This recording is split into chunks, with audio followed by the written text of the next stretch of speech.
पाकिस्तान की कंगाली का असर उसके हिंदुस्तान मुखालिफ एजेंडे पर भी पड़ा है। पाकिस्तान भारत के खिलाफ प्रोपेगेंडा करने वाले कई एनजीओज को फंड मुहैया नहीं करा पा रहा है। जराये के मुताबिक हिंदुस्तान मुखालिफ एजेंडा चलाने वाले कई एनजीओज की फंडिंग कई महीनों से बंद है। पाकिस्तान इन्हें फंड मुहैया नहीं करा पा रहा है। इस वजह से ये एनजीओज पाकिस्तान से नाराज बताए जा रहे हैं।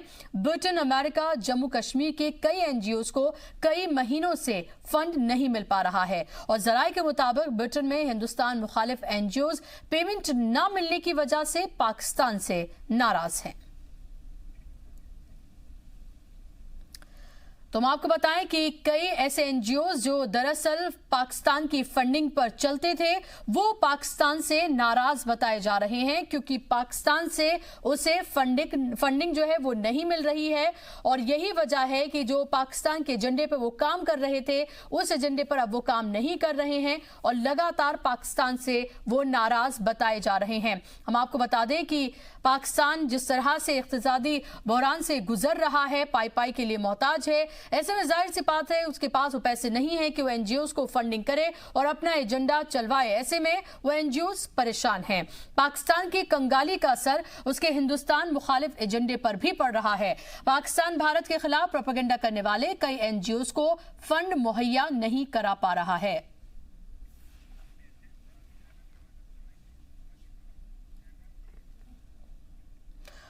और आखिर इसका किस तरह से असर पड़ सकता है, इसको किस तरह से देखा जाए, इस पर बात करने के लिए खास मेहमान मेरे साथ जुड़ गए हैं। एम सिद्दीकी खान हैं, बीजेपी के लीडर हैं, श्रीनगर से मेरे साथ जुड़ गए हैं। ताहिर सैयद साहब हैं, लीडर हैं बीजेपी के, माफ कीजिएगा पीडीपी के, मेरे साथ जुड़ गए हैं। और अमित रैना बीजेपी के लीडर मेरे साथ जुड़ेंगे और अमित रैना भी मेरे साथ जुड़ेंगे अब से कुछ ही देर में। सबसे पहले मैं यहाँ पर रुख करना चाहूंगी एम सिद्दीकी साहब का। मैं आपसे जानना चाहती हूँ कि फिलहाल जिस तरह की खबर आ रही है कि जो एक तरह का इक्तिसादी बहरान पाकिस्तान में है उसका सीधा असर उन एनजीओज पर पड़ रहा है जो दरअसल पाकिस्तान का एजेंडा चलाते थे, क्या आपको लगता है हिंदुस्तान के लिए अच्छी खबर है? देखिए, पहले मैं जो है अस्सलाम वालेकुम जी। वालेकुम सलाम सबको, आपकी वसादत से जो ये प्रोग्राम देख रहे हैं। जहाँ तक आपके सवाल का ताल्लुक है कि जो पाकिस्तान की जो बदहाली और जिसकी वजह से यहाँ पे जो हमारे देश में जो एनजीओज जो हमारे देश के खिलाफ प्रोपेगेंडा करने में उनको पाकिस्तान की फंडिंग हो रही थी, ऑफ कोर्स जब फंडिंग बंद होती है न सिर्फ उससे हमारे हालात में बेहतरी जो है देखने को मिलती है, बल्कि जो हमारी भारतीय जनता पार्टी की क़यादत वाली नरेंद्र मोदी जी की गवर्नमेंट फर्स्ट ने जो स्टेप्स उठाए हैं जी, जैसे कि यहाँ की जो रियासत जम्मू कश्मीर में जो अलहदगी पसंद जोमा जो जम्मू कश्मीर में खासकर कश्मीर वैली में हालात खराब करने में उनका पिछले 30 सालों से एक अहम रोल रहा है। उनकी खुद की जिंदगियां या उनके बच्चे जो फॉरेन कंट्रीज में पढ़ते थे, आखिरकार ये एक बहुत बड़ा सवाल था जिसका जवाब आज तक की जो यहाँ की सरकारें थी, चाहे वो पीडीपी की सरकार कांग्रेस के साथ थी या नेशनल कॉन्फ्रेंस वर्सेस कांग्रेस के साथ थी, तो उन लोगों ने अपने दौरे हुकूमत में इस पर कभी ये नहीं सोचा कि इन अलहदगी पसंद जुमाओं से जो हमारे देश के हालात को ख़राब करने में कोई कसर नहीं छोड़ते हैं और जो है यहाँ की जो शरीफ अवाम के सामने मगरमच्छ के आंसू बहाकर खुद की जिंदगियां ऐश आराम में गुजारते हैं और खुद के बच्चे फॉरेन कंट्रीज में पढ़ाते थे। अगर वो पैसा कहाँ से आता था? तो नरेंद्र भाई मोदी की क़यादत वाली गवर्नमेंट फर्स्ट ने NIA के जरिए से इनकी जो फंडिंग या जो इनका चंदा जिसको हम बोल सकते हैं, इनका चंदा जब बंद कराया तो जिनका जो धंधा है नेचुरली वो बंद हो गया। अब कश्मीर वैली में आज कोई नहीं चाहता है कि वो हुर्रियत का सो-कॉल्ड हुर्रियत का नाम ले। हुर्रियत का नाम लेने से भी लोग डरते हैं जी। और इनकी पिछले 30 सालों के खराब हालात को देखते हुए आज जब अमित भाई Shah as a home minister पहली बार यहाँ आए हैं तो हुर्रियत अलहदगी के पसंदों ने कोई काल नहीं दी। उनको पता था कि यहाँ लोगों के सामने हमारी असलियत ठीक है। खान साहब, मेरे पास और भी सवाल है आपके लिए, आपके पास मैं लौटूंगी। ताहिर सैयद साहब, मुझे बताइए कि फिलहाल जिस तरह से जो ये खबर है कि दरअसल जो एनजीओज हैं जो पाकिस्तान के लिए काम करते हैं, लेकिन पाकिस्तान की जिस तरह की अभी हालत है, इक्तिसादी हालत जो है वो उनको फंड मुहैया नहीं करा पा रहे हैं और इसलिए वो पाकिस्तान के लिए जो काम करते थे वो काम नहीं कर पा रहे हैं क्योंकि सारा खेल पैसे का है। क्या आपको लगता है ये हिंदुस्तान के लिए अच्छी खबर है? देखिए, जहाँ तक माली हालत का ताल्लुक है, पाकिस्तान की माली हालत, उनका माली जो दिवालियापन है वो कई साल पहले तो निकल चुका था। जहाँ जो हम भी अखबारों में पढ़ते हैं या जो हमें भी सुनने में आ रहा है कि पाकिस्तान की जो माली जो हालत है, उनकी इक्तिसादी हालत जो है वो आज नहीं, वो बहुत पहले से जो है वो ख़राब है। लेकिन अगर किसी को फंड मिल रहा था, क्यों मिल रहा था, कैसे मिल रहा था, ये काम सुरक्षा एजेंसियों जांच एजेंसियों का है, जो कर भी रही हैं वो उनको देखना चाहिए। मिल रहा था, नहीं मिल रहा था, जिसके पास सबूत है उनके खिलाफ कार्रवाई करें। तो मुझे लगता है कि ये अभी जल्दबाजी होगी कि हम जल्दी किसी कंक्लूजन पे पहुंच जाए। लेकिन जहां तक यहाँ के हालात का सवाल है जम्मू कश्मीर के, देखिए हमें एक चीज़ को समझना होगा कि सेंटिमेंट जो यहाँ पर है वो एक रियलिटी है। सेंटिमेंट हुर्रियत की वजह से नहीं है, बल्कि हुर्रियत क्रिएशन है सेंटिमेंट की। और सेंटिमेंट जो है ये ब्रोकन प्रोमिसेस की वजह से हुआ है। 1947 से जब से भारत के साथ इल्हाक हुआ है, तब से लेकर आज तक कितने मुआहदे हुए, कितनी कमिटमेंट्स हुई। मैं आपको एक छोटी सी एक एग्जांपल दे दूंगा। जो 2-3 साल पहले हमारे साथ, हमारी लीडरशिप के साथ भारत की लीडरशिप ने कमिटमेंट की थी, रिटर्न कमिटमेंट है एजेंडा ऑफ अलायंस की सूरत में, जिसमें कई चीज़ों का जिक्र किया गया था। एक भी चीज जो है जो पॉलिटिकल इनिशिएटिव्स के हवाले से उन्होंने, लेकिन ताहिर साहब आपने क्या किया? आपने तो 3.5 साल सत्ता की मलाई खाई ना। ताहिर साहब आपने तो सत्ता की मलाई खाई ना 3.5 साल। आपने तो अलायंस नहीं तोड़ा तो बीजेपी ने। मैं आपको देखिए, एक बात तो आपको समझनी होगी कि बीजेपी को अलायंस से हमने यहां से भगा दिया, ये बात आपको समझनी होगी। लेकिन ताहिर साहब आप क्यों नहीं आए फिर सामने? ताहिर साहब आप सामने क्यों नहीं आए? सामने तो बीजेपी आई। मेरी बात सुन लीजिए, आप मेरी बात सुन लीजिए, आप मेरी बात सुन लीजिए। देखिए, पहली बात जो आर्टिकल 35A या 370 के हवाले से हमारा स्टैंड था, हमने सरकार में रहकर भी उसको डिफेंड किया। सरकार में रहकर भी हमने जो एडवोकेट मुकर्रर किया था जिसने सुप्रीम कोर्ट में इसमें लड़ा, चीफ मिनिस्टर महबूबा जी थी। दिल्ली में महबूबा जी गई, दिल्ली में उन्होंने प्रधानमंत्री से बात की, होम मिनिस्टर से बात की, उनके प्रधानमंत्री जी को। ताहिर साहब मुझे बताइए, क्या आपको ये नहीं पता था कि आर्टिकल 35 और 370 पर बीजेपी का क्या मौकिफ है? उनके तो मैनिफेस्टो में वो शामिल था, फिर आपने कैसे उनके साथ हुकूमत बनाई?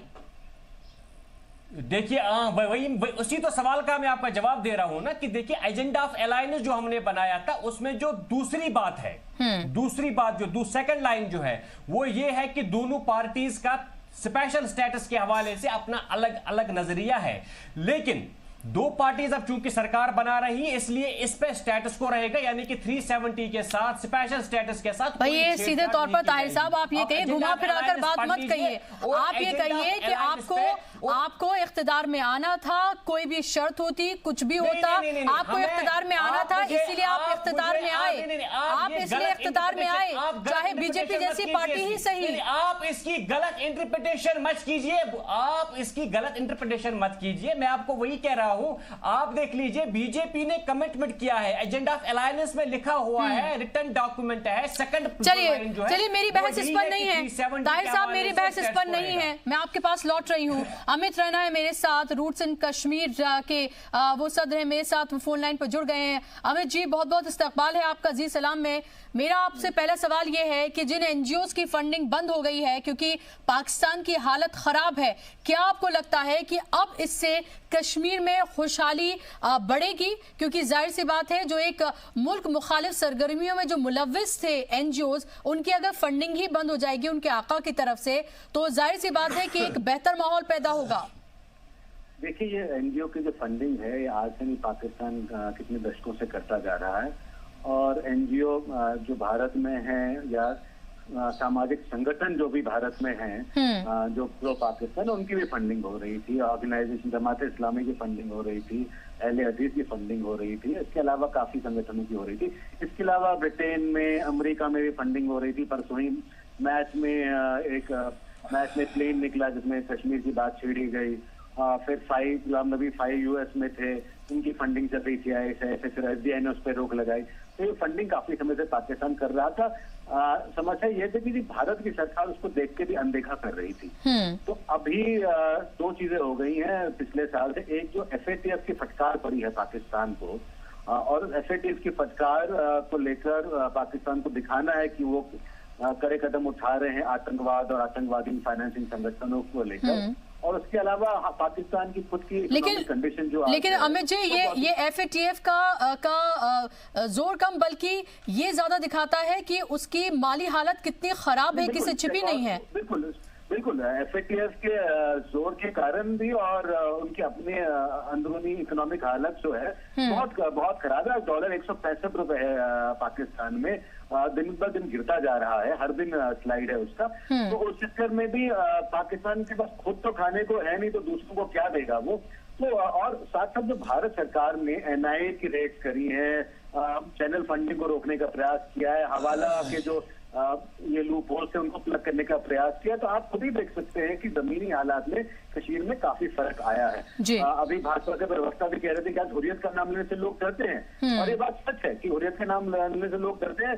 आप अलगाववादी नेताओं को अगर आज टीवी बुलाएंगे तो आप कहेंगे कि ये वही अलगाववादी नेता जो 3 दिन पहले कुछ और कहता था। लेकिन अमित जी ऐसा लग नहीं रहा है, क्योंकि आप ये देखें कि अभी कुछ दिन पहले का एक वीडियो है जिसमें वो साफ तौर पर कह रहे हैं हम कौन हैं, पाकिस्तानी, उनके साथ लोग इकट्ठा हैं, वो वहां पर मौजूद हैं। कल हिंदुस्तान जब हार जाता है न्यूजीलैंड से तो वहां पर पटाखे जो हैं वो जलाए जाते हैं, वो भी तस्वीर है एक वहां की। मैं ये नहीं कह रहा कि जो फंडिंग रुकी है उससे आतंकवाद रुक गया है, या उससे मैं ये कह रहा हूँ कि उससे इम्प्रूवमेंट सिचुएशन में काफी है, मगर इसका मतलब ये नहीं है कि जो सपोर्टर्स हैं या जो भारत विरोधी ताकतें हैं वो खत्म हो गई हैं, वो कमजोर जरूर पड़ गई हैं। तो आपको ये प्रेशर मेंटेन करना पड़ेगा, क्योंकि देखिए अभी कुछ ही दिनों पहले गृह मंत्री ने लोकसभा में कहा कि कश्मीर में जो भी भारत के खिलाफ है हम उसके साथ सख्ती से निपटेंगे, और जो भारत के साथ है हम उसके साथ हमेशा हैं। तो अभी जो कल के वाक़यात हुए हैं उसके वीडियोस खुले आम अवेलेबल है, किसने भारत के विरोध नारे लगाए हैं, किसने भारत के हारने पे मैच लगाए। तो मुझे लगता है गृह मंत्री को दिखाना चाहिए कि जो उन्होंने कहा वो उस पर अमल करेंगे। ठीक है, अमित जी आप मेरे साथ बने रहिए, 2 और गेस्ट भी मेरे साथ मौजूद हैं। खान साहब, आपको लगता है कि आपके लिए सिचुएशन, बीजेपी के लिए सिचुएशन आसान हो गई है? अगर पाकिस्तान के हालात ये हैं और वो NGOs को अगर फंड नहीं कर पा रहे हैं तो जाहिर सी बात है वो एजेंडा भी नहीं चलाएंगे, खेल सारा पैसे का है। तो ऐसे में जो हुकूमत वहां पर करना चाहती है, जो उसका वादा है, क्या आपको लगता है कि उसको लेकर आपको अब और आसानी हो जाएगी? हाँ देखिए जी, जहाँ तक उनकी इकानमी का सवाल है, अगर उनकी इकानमी आज जो है बुरे हालात से गुजर रही है तो इसमें हमें जो है खुशी नहीं मनानी चाहिए, क्योंकि हमारा पड़ोसी है। अगर मजबूत होता, अच्छा होता तो उसके लिए हमें जो खुश होना चाहिए था। अगर उनकी इकानमी खराब हालात से गुजर रही है उससे नहीं, तो इसके लिए तो आप खुश होंगे ना कि वो NGOs को जो मुल्क मुखालिफ सरगर्मियों में मुलव्विस थे वो फंड नहीं कर पा रहे। लेट मी कंप्लीट वही ओके। तो उसमें जो है आपने नरेंद्र भाई मोदी की क़यादत वाली सरकार को आपने अप्रिशिएट करना होगा, जिन्होंने NGOs के जो उनके सोर्स ऑफ फंडिंग को खंगाला, और जितने भी जो है NGOs हमारे देश के खिलाफ गतिविधियों में मुलव्वस थे उनका सोर्स ऑफ फंडिंग उसको खंगालने में नरेंद्र भाई मोदी की सरकार को आपने अप्रिशिएट करना होगा।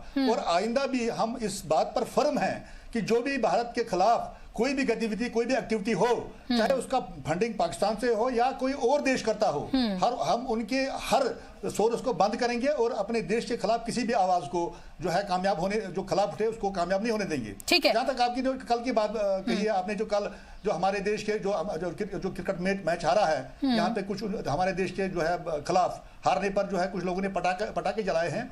ये मेरा मानना है कि मुट्ठी भर लोग हैं, ये चंद लोग हैं, इनकी तरफ हमें नहीं जाना चाहिए। कोई बड़ा इशू नहीं है, एक बहुत बड़ा देश हमारा है और हमें एक बहुत बड़ा दिल रखते हुए आगे बढ़ना होगा। इन चीजों को हमें जो है नजरअंदाज करना होगा। ठीक है, ताहिर साहब, क्या आप भी ये मानते हैं कि ये छोटा सा ग्रुप है? और क्योंकि हमने तो देखा है कि महबूबा मुफ्ती तो लैंदगी पसंदों की बड़ी हिमायत करती हैं, हुर्रियत की बड़ी हिमायत करती हैं, उनकी तरफ से अगर इस तरह के जो वीडियोस जो लगातार वायरल हो रहे हैं एक के बाद एक, क्या अभी भी आपकी पार्टी उसकी हिमायत करती है? देखिए, हम कोई अलहदगी पसंद जमात है, ना हम हिमायत करते हैं। हम हिमायत करते हैं जम्मू कश्मीर के लोगों की, और हम हिमायत करते हैं पीस की, अमन अमल की। और हम यही चाहते हैं कि जम्मू कश्मीर में अमन कायम हो, जम्मू कश्मीर के लोग जो है इस मुसीबत से निकले, जिस मुसीबत में हम पिछले कई दहाइयों से चलते आ रहे हैं। और इसके लिए हमने कोशिश की है, कोशिश करते रहेंगे। जहाँ तक जो कल जो वाक़या पेश आया है, मैंने इससे पहले भी आपके चैनल पर जो है एक बाइट में कहा था, यही बात मैंने कही थी कि देखिए ये क्रिकेट मैच है, एक गेम है, कोई हारता है कोई जीतता है। तो हमेशा से इंसान को ये देखना चाहिए कि जो टीम जो है मेहनत करती है आगे जाती है। हालांकि जाती तौर पे भी जब कल देखा कि इंडिया की टीम ने इतनी मेहनत की थी पूरी ताहिर साहब, वो सबको पता है, वो सबको पता है, ये इट्स अ गेम। लेकिन अगर उस गेम के पीछे सियासत की जाए, ताहिर साहब, अगर उस गेम के पीछे सियासत की जाए, अगर इस मुल्क में रहने के बावजूद, अगर इस सरजमी पर रहने के बावजूद इसी के खिलाफ अगर पटाखे फोड़े जाएं, खुशियां मनाई जाएं, तो ये कैसे बर्दाश्त किया जाएगा? देखिए, आप अभी खुद ही कह रहे थे कि पाकिस्तान की जो हालत, माली हालत खराब है, फंडिंग बंद हो गई है, हालात ठीक है, तो जाहिर सी बात है कि जो एक नैरेटिव जो चल रहा था कि इनको जी पैसा दिया जाता है, then they come on roads और स्टोन पेल्टिंग वगैरह करते हैं, तो इससे ये भी जाहिर होता है कि आज पैसा किसी ने नहीं दिया है। तो ये जो ये गुस्सा है, ये एक्चुअली एक किस्म का हमारे जवानों में एक किस्म का गुस्सा है, जो मैंने कहा कि ये ब्रोकन प्रोमिसेस का गुस्सा है। ये इंट्रोस्पेक्शन की जरूरत है। ताहिर साहब, आप किस तरह की बातें कर रहे हैं? आप सोच समझकर तो बोलिए। ताहिर साहब, सोच समझकर बोलिए, आप क्या कह रहे हैं? आप एक पार्टी के लीडर हैं, आप एक पार्टी के लीडर हैं, आप क्या बोल रहे हैं? अगर आपके अंदर गुस्सा है, आप ये बताइए, अगर आपके अंदर गुस्सा है तो आप क्या करेंगे? अगर आपके अंदर गुस्सा है तो आप अपने मुल्क के खिलाफ आवाज खड़ी करेंगे क्या? देखिए मैं आपको यहाँ पे, देखिए यही आपको समझना होगा कि यहाँ पे लोग जो हैं, यहाँ बच्चे सिर्फ पाकिस्तान का ही झंडा नहीं उठाते हैं, कभी कभी इरिटेट करने के लिए चाइना का झंडा भी उठाते हैं। उसका मतलब ये नहीं है कि चाइना से पैसा मिल रहा है। मैं आपको वही कह रहा हूं। कैसे लॉजिकल बातें कर रहे हैं आप? कैसे लॉजिकल बातें कर रहे हैं? हमें गुस्से रह गई। लॉजिकल बातें नहीं है, ये लॉजिकल बातें हैं आपकी। बैठ के ये मत सोचिए, आप कश्मीर में आकर यहाँ के नौजवान, आप कश्मीर में बैठ के कश्मीरियों की नहीं सोच सकते तो आप हमारे पर सवाल मत उठाइए। कश्मीर का बच्चा सड़कों पर क्यों आया? क्योंकि आप लोगों की वजह से, आप लोगों की वजह से, आप जैसी सियासी जमातों की वजह से, हमारी वजह से नहीं, आप जैसी सियासी जमातों की वजह से, जमातों की वजह से नहीं। आप ये बात याद रखिए बुशरा जी कि हम जो सियासी जमातें हैं भारत के झंडे के लिए, यहाँ पे डेमोक्रेटिक इंस्टीट्यूशंस को खड़ा रखने के लिए, हम जैसी जमातों के हजारों लोग इस वक्त कब्रिस्तान में हैं जिनको मार दिया गया है। ये कौन सी बातें करते हैं आप लोग वहां पे बैठ के? तभी महबूबा मुफ्ती हार जाती है, कुर्बानियां दी हैं, तभी महबूबा मुफ्ती हार जाती है। मुफ्ती आपको सच बात कहती हैं, वो तभी हार जाती है महबूबा मुफ्ती। बैठ के आप फैसला नहीं कर सकती। नहीं, तभी महबूबा मुफ्ती हार जाती है। लोग उन्हें नकार देते हैं, आपकी पॉलिटिक्स को नकार देते हैं। वो लोगों का फैसला है, वो लोगों का फैसला है, उन लोगों के फैसले पे आप सवाल मत उठाइए। महबूबा जी यहाँ की एक सबसे बड़ी पॉलिटिकल लीडर है। हार जीत जो है वो पॉलिटिक्स का हिस्सा होता है। ये कौन सी बातें कर रहे हैं महबूबा जी? अपनी सीट पे हार गई। ये कौन सी बातें कर रहे हैं? इनका डिवल फेस लोगों के सामने आ चुका है। हम सच बात कहते हैं, पीडीपी की हार चुकी है। बात समझते हैं जिसे गलत है, वही बात कहते हैं जिसको हम समझते हैं। जब इकदार में होते हैं वही बात कह रहे हैं, भाषा होती है। जब इकदार से बाहर जाते हैं तो तब इनके डेमोक्रेटिक स्पेस को मत कीजिए और ये मत बोलिए कि आप पंचायत जो है कश्मीर का मसला हल करेंगे। नहीं तो आप ये बताइए, जो मुल्क मुखालिफ सरगर्मियां वहां पर हो रही हैं, क्या पीडीपी उसको सपोर्ट करती है? वो क्या हम कर रहे हैं? नहीं, मैं आपसे पूछ रही हूँ। हम किसी भी सूरत में मुल्क मुखालिफ, अगर आप नौजवानों को लेकर सॉफ्ट कॉर्नर अगर आप दिखा रहे हैं तो इसका मतलब आप सपोर्ट कर रहे हैं ना उनको। हम कश्मीर के नौजवानों, हम इंट्रोस्पेक्शन की बात करते हैं कि दिल्ली को सोचना होगा कि इतना इन्वेस्टमेंट के बावजूद, 70 साल के बावजूद भी अभी जब इंडिया मैच हारता है तो लोग सड़कों पर क्यों निकलते हैं? ताहिर साहब, आप ये मुझे बताइए, 3.5 साल जब आप थे तो आपने कितना सेंटर से मुतालबा किया, ये तो बताइए ना आप। जब आप 3.5 साल थे, 3.5 साल में क्या किया आपने? जिस वक्त आप डिबेट करने आते हैं तो प्लीज रिसर्च किया करें। आप देखें कि हम 3.5 साल हमने कितना मोटिवेट करने की कोशिश की, इसी तरह यहाँ के हमें कितना समझाने की कोशिश की। हमने कहा मस्कुलर पॉलिसी नहीं चलेगी, अगर आपने मस्कुलर पॉलिसी अपनाई तो इसका नतीजा जो है, इसकी रिपरकशन जो है वो बड़े सख्त होगा। मगरमच्छ के आंसू बहाने शुरू कर दिए। ये इन लोगों की पुरानी आदत है, चाहे वो पीडीपी हो, नेशनल कॉन्फ्रेंस हो और इनके हमायती कांग्रेस की पार्टी हो। जब इकरार में होते हैं तब जो है इनको वो इनके मसाइल आते हैं। चलिए मैं आप लोगों के पास लौट रही हूँ। एक मिनट साहब, देखिए एक एक करके अगर आप बात करेंगे तो लोगों की समझ में आएगी। या मैं बहुत महज़ब तरीके से बहस करती हूँ। जी ठीक है, ओके, ठीक है, अपनी बात रखिए। मैं इनको बताना चाहूंगा ये इस कश्मीरी अवाम की बदनसीबी है क्योंकि जिनको ये आज तक वोट दिए इनको बेवकूफ बनाया, और जब ये लोग इक़्तिदार में होते हैं इनकी अलग भाषा होती है। आप इनकी सरकार को, जब हमारे साथ ये सरकार में थे, अब याद करिए महबूबा जी जो है, she was the chief minister of Jammu and Kashmir and the home minister of India then Shri Rajnath Khan साहब आपके लिए भी सेम, खान साहब आपके लिए भी सेम इल्जाम लगता है। तो महबूबा जी ने कहा ये बच्चे जो है ये बैंकर के पास मिठाई लेने जाते हैं, तब इनको आपकी चिंता नहीं थी। आज जब ये इक़्तिदार से बाहर है तो अब इनको क्यों चिंता आती है? जी, जब आपके साथ, जब आप उनके साथ इक़्तिदार में थे, नहीं इनको सबक मिला है पार्लियामेंट के इंतखाबात में, मेरी बात सुनिए, हार गई है, ये इनको सबक मिला आवाम से। मैंने आपकी बात सुनी, अब आप मेरी बात सुनिए। जो आप कह रहे हैं ना कि ये सियासत में रहते हैं, कुछ और बोलते हैं, उसके बाद कुछ और बोलते हैं, आपका हाल भी तो वही है। जब आप उनके साथ थे तब आप कुछ और बोलते थे, अलग हो गए तो कुछ और बोल रहे हैं। पैनलिस्ट ने अभी कहा कि हमने सपोर्ट इनको वापस किया, जब आप अच्छी तरह जानते हैं इन्होंने सपोर्ट हमें वापस नहीं किया, बल्कि हमने इनको सपोर्ट विड्रॉ किया। ठीक है, अमित रैना साहब भी मेरे साथ मौजूद हैं। ऐसी बात नहीं है हमारे। ठीक है, मैं आपके पास लौट रही हूँ। अमित जी, अभी आप सुन रहे थे ताहिर सैयद साहब को, पीडीपी के लीडर हैं, उनका ये कहना है कि नाराज हैं बच्चे, नौजवान, इसीलिए उन्होंने इस तरह से पटाखे फोड़े हैं और हिंदुस्तान की जो हार थी उसका जश्न मनाया है। क्या वाकई में नाराजगी जाहिर करने का ये तरीका है? क्या आपको लगता है वो नाराज हैं?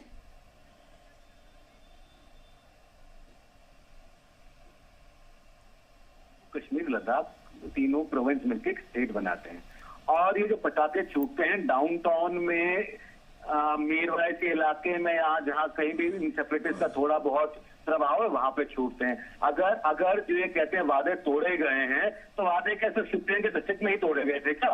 जम्मू रीजन में भी तो वादे रहे होंगे, लद्दाख में भी वादे रहे होंगे। ये पीडीपी हमेशा अलगाववादी पसंद पार्टी रही है। 1990 में यासीन मलिक, जिन्होंने किडनैप किया महबूबा जी की बहन को, उसको किडनैप किया, उसके चक्कर में इन्होंने 5 आतंकवादी छोड़े, और जब यासीन मलिक को आंसर करते हैं तो अपने बहन के किडनैपर के वो आंसू बहाते हैं कि उसको छोड़ दो, उसको छोड़ दो।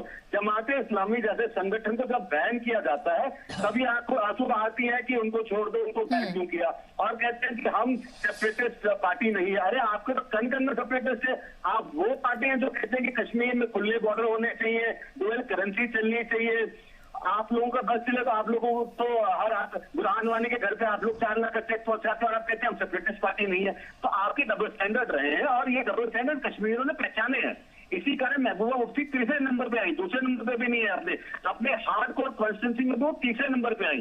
आज कश्मीरी पहचान रहे हैं कि ये सच्चाई क्या है। जहां तक भाजपा की बात है, भाजपा ने, ये सच है कि भाजपा ने सरकार छोड़ी, मगर भाजपा ने पावर के लालच में झंडा फैलाई, इसमें साइन किया ना, कहा 370-35A पे हम स्टेटस को मेंटेन करेंगे, अब सभा पे हम रिव्यू करेंगे।